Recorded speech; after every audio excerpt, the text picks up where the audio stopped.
UDFിൻ്റെയും ദയനീയമായിട്ടുള്ള സ്ഥിതിയാണ്. കാരണം 19 എം.പിമാരെ തന്നെ ഇപ്പോൾ കേൾക്കുന്നത് സുധാകരനെ തന്നെ കണ്ണൂരിൽ നിർത്താൻ പോകുന്നതാണ്. അതുകൊണ്ട് LDF UDF സ്ഥാനാർത്ഥികളെ സംബന്ധിച്ച് ജനങ്ങളെ സംബന്ധിച്ച് ഒരു പുതുമയും നൽകുന്നില്ല. NDAയുടെ സ്ഥാനാർത്ഥികളാണ് ജനങ്ങൾക്ക് ഏറ്റവും സ്വീകാര്യരായിട്ട് വരാൻ പോകുന്നത്.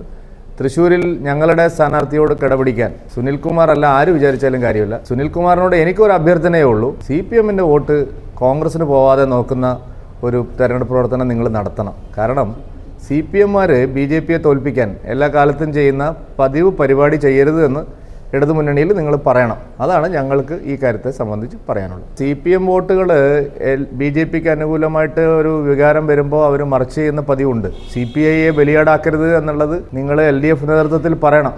കാരണം നിർത്തിയ സ്ഥാനാർത്ഥികളെ വെച്ച് നോക്കുമ്പോൾ എനിക്ക് തോന്നുന്നു CPIയെ കുഴിയിലാക്കാൻ തന്നെയുള്ള നീക്കമാണ് CPM നടത്തുന്നതെന്ന്.